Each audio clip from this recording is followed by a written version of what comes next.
Hello मेरे प्यारे बच्चों, मेरे छात्र छात्राओं।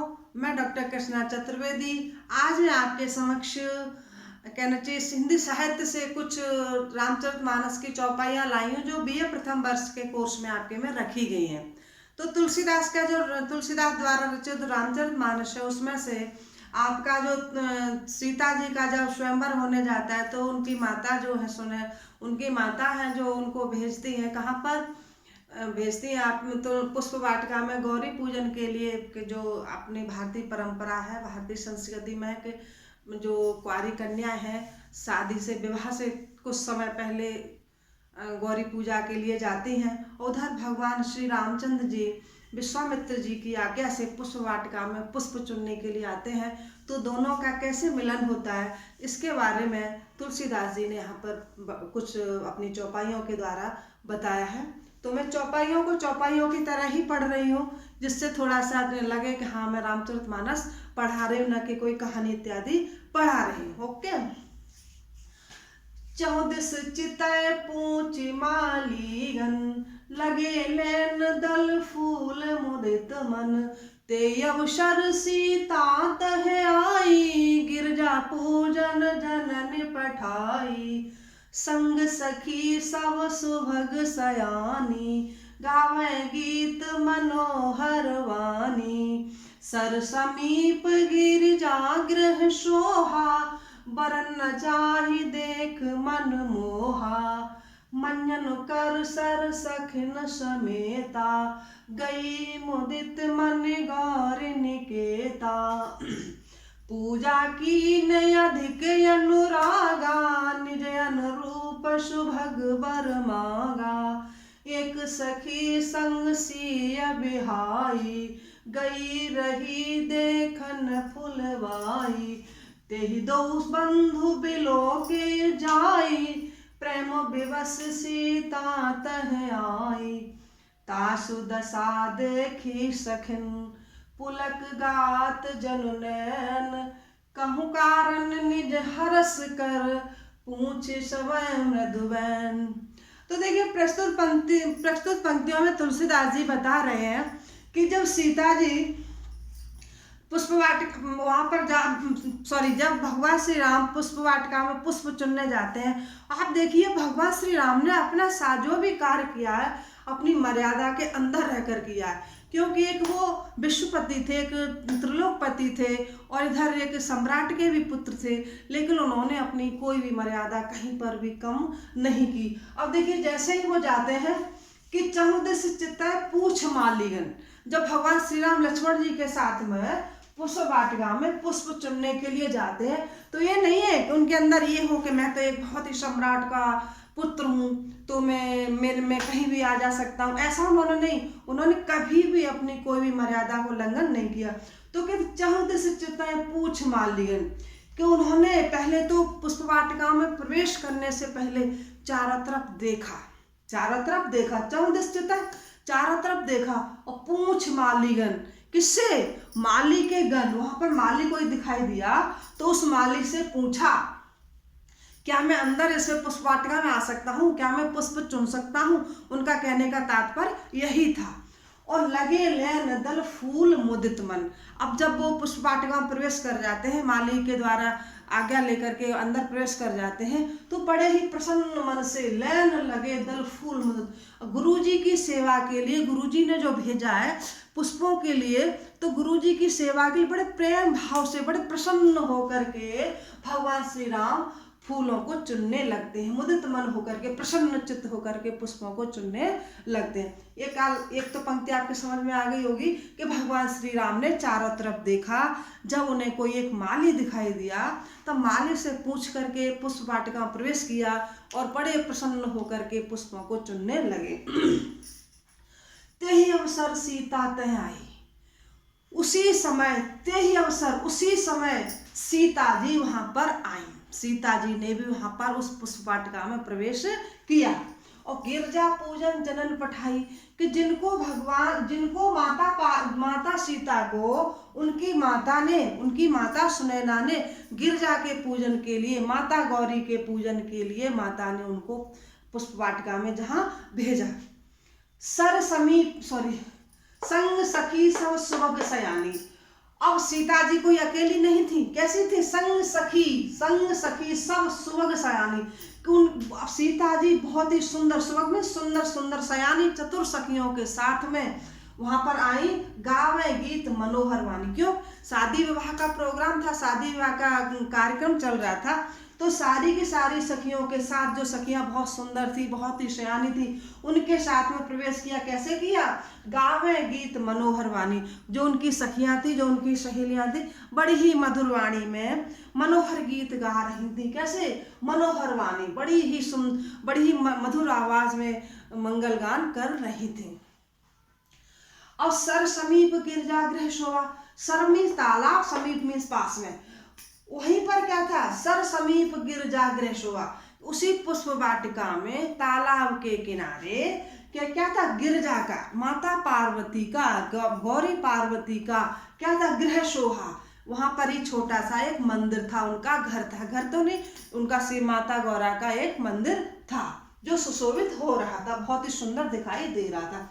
बरन न जाए देख मनमोहा। और कैसे सुशोभित हो रहा था कि उनके माता गौरी के मंदिर की शोभा का वर्णन नहीं किया जा रहा था। देख मनमोहा, और उस मंदिर ने मन को भी मोहित कर रखा था, सभी सखियों का मन मोहित कर रखा था। किसने? गौरी जी के मंदिर ने, गौरी जी की मूर्ति ने। मंजन कर सर सखिन समेता। फिर माता सीता क्या करती है कि मंजन कर, स्नान करके, कर सर सखिन समेता, उस तालाब में माता सीता ने अपनी सखियों के सहित स्नान करके गई मुदित मन गौर निकेता। कि वहां पर जाकर के माता सीता ने वहां पर जो मंदिर था, जो पुष्प वाटिका में, जो गौरी माता के पास में, जो मंदिर के पास में तालाब था, उसमें स्नान किया और बड़ी मुदित मन होकर के गौरी के निकेत में वो जाने लगी, माता गौरी के मंदिर को वो जाने लगी। पूजा कीन अधिक अनुरागा। अब जब वो सीता माता मंदिर में प्रवेश कर जाती है, किस लिए आई थी? गौरी जी की पूजा के लिए आई थी। जनन पठाई किसके लिए? गिरजा पूजन। तो अब माता पार्वती की पूजा कीन अधिक अनुरागा, तो माता पार्वती जी ने बहुत ही अनुराग के साथ, बड़े प्रेम के साथ में पूजा करने लगी। अब देखिए, माता जी, उनको ये तो याद था, उनको ये तो भल पर याद था कि सीता जी को, कि जो धनुष को तोड़ेगा, धनुष यज्ञ थी, धनुष को तोड़ेगा वही सीता के साथ में विवाह करेगा। तो सीता जी को एक इस बात की भी बहुत ज्यादा माता पार्वती से प्रार्थना करनी थी, माता पार्वती से प्रार्थना कर रही थी कि क्या था कि पूजा की अधिक अनुरागा। तो उन्होंने बड़े ही प्रेम के साथ माता गौरा की पूजा करने लगी। और कैसा? निज अनुरूप सुभग बर मांगा। और उन्होंने कैसा? निज अनुरूप, अपने ही समान सुभग वर मांगा, बहुत ही सुंदर वर मांगा। अब देखिए, अपने ही निज स्वरूप, अब देखिए अपने समान कैसे? कि माता सीता भी एक सम्राट की पुत्री थी, या कहने चाहिए एक पूरे त्रिलोक की एक देवी थी। यानी सीता माता एक देवी थी, त्रिलोक की एक देवी थी, और जो भगवान राम भी एक त्रिलोकी थे। तो अब उस जो जैसा होता है ना, अब कोई पढ़ा लिखा होगा तो सोचेगा हमें पढ़ा लिखा वर मिल जाए, जो जैसा होगा उसी हिसाब से। तो सीता जी ने अपने ही अनुरूप क्या मांगा? सुभग वर मांगा। अब देखिए, सीता जी शक्तिशाली थी, जब तो उन्होंने धनुष को बचपन में खेलते खेलते उठा करके रख दिया। अब वो सोच रही हैं कि अगर किसी ने धनुष नहीं उठा पाया तो क्या होगा, हमारी प्रतिज्ञा, हमारे पिता की प्रतिज्ञा का क्या होगा। तो उन्होंने अपने ही अनुरूप, अपने ही समान सुंदर, अपने ही समान कहना चाहिए शक्तिशाली, अपने ही समान, जो खुद ही एक राजा की पुत्री है, तो उन्होंने भी राजा के पुत्र को ही मांगा होगा। तो निज अनुरूप सुभग मांगा। तो उन्होंने अपने समान ही सुंदर माता पार्वती जी से क्या मांगा? वर मांगा, वरदान मांगा, पति देव को मांगा। वर कहते हैं वरदान को भी, और वर मीन्स कहते हैं दूल्हा को भी। तो उन्होंने अपने समान ही अपना वर मांगा। अब देखिए, घटना घटित होती है कि एक सखी संग सिंह विहाई। अब जो सीता जी के साथ में बहुत सारी चतुर सयानी सुंदर जो उनकी जो सखियां चल रही थी, उन्हीं में से एक सखी संग सिंह विहाई। उन्हीं में से एक सीता जी की सगी ब्याही यानी उनसे छूट जाती है, वहां से बिछड़ जाती है, वहां से दूर हो जाती है। कहाँ पर पहुंची है? गई रही देखन फुलवाई। अब उसको वो सखी कैसी थी? वो भी बहुत सुंदर होगी, सयानी होगी, चतुर होगी, तो वहां से मिस हो जाती है, वहां से गुम हो जाती है, बिछड़ जाती है, और वो कहाँ चली जाती है? पुष्प वाटिका को देखने चली जाती। गई रही देखन फुलवाई, वो क्या कहाँ चली जाती है? वो सीता माता के साथ मंदिर में नहीं जाती है, वो पुष्प वाटिका में फूलों को देखने चली जाती, फुलवारी को देखने चली जाती है। ते दो बंधु बिलो के जाई, तब उसने सखी ने, जो सखी छूट गई थी, जो उनसे अलग हो गई थी, विलग हो गई थी, दूर हो गई थी, उसने क्या देखा? वहां पर दोनों भाइयों को देखा। किसको? जो राम और लक्ष्मण पुष्प वाटिका में पुष्पों को चुनने आए हैं, तो वो वहां जाकर के अपनी उन सभी सखियों से अलग होकर के भगवान श्री राम और लक्ष्मण छोटे भैया को वहां पर वो बिलोकती है, देखती है। दो बंधु बिलो के, दोनों भाइयों को देखा। प्रेम विवश सीता पह आई। अब बड़े मनोहर थे, सुंदर थे, जो एक बार देख ले भगवान श्री राम जी को तो मोहित हो जाता था। तो उन दोनों भाइयों को जैसे ही उस सखी ने देखा तो प्रेम विवश सीता पाए, बड़े प्रेम के साथ, प्रेम में बेबस होकर के सीता के पास वो सखी आती है। तासु दशा देखी सखिन, उसकी ऐसी दशा देख करके, उनकी सखियों ने उस सखी की ऐसी दशा देख करके पुलक गात जननयन, और उसका शरीर क्या था? प्रफुल्लता से भर रहा था, काफी खुश नग्न और जननयन, और उसकी आंखों में मानो प्रसन्नता के आंसू आ रहे, प्रसन्नता उसकी आंखों में दिखाई। कोई जैसे प्रसन्न होता है ना, तो उसका अंग अंग प्रफुल्लित हो जाता है, आंखें अलग प्रसन्न दिखाई देती हैं, शरीर अलग प्रसन्न दिखाई देता है। वही दशा उस सखी की हो रही थी कि कहु कारण निज हरस कर। अब सारी सखियां पूछती हैं कि क्या कैसा कारण है जो तू इतनी प्रसन्न है, इतनी तू मुदित हो रही, इतनी प्रफुल्लित हो रही है, हरस कर, इतनी जो हंस रही है, बड़े खुश होकर के पूछती है। पूछे समृद्ध में, बड़ी ही मधुर वाणी में सीता जी की सखी उस सखी से पूछती है कि तेरी हंसी का क्या कारण है, तेरी प्रसन्नता का क्या कारण है जो तू ऐसी दिखाई दे रही है। तो यहाँ पर आपका ये पंक्तियां और इस दोहा से यहाँ पर आपका ये समाप्त हो जाता है। अब देखिए इसमें अवधि भाषा का तो प्रयोग है, काव्य सौंदर्य आता है ना, काव्य सौष्ठव आता है, जब तक नहीं लिखो नंबर नहीं मिलते हैं। तो देखिए आपका इसमें अवधि भाषा का तो प्रयोग है, और आपका रस कौन सा? श्रृंगार रस है, संयोग श्रृंगार है। वो भी कैसा? संयोग श्रृंगार रस के दो पक्ष होते हैं, एक वियोग पक्ष, एक संयोग पक्ष। तो इस संयोग पक्ष से है आपका संयोगी श्रृंगार है। और देखिए इसमें अनुप्रास अलंकार, देखिए अलग दिख जाएगा।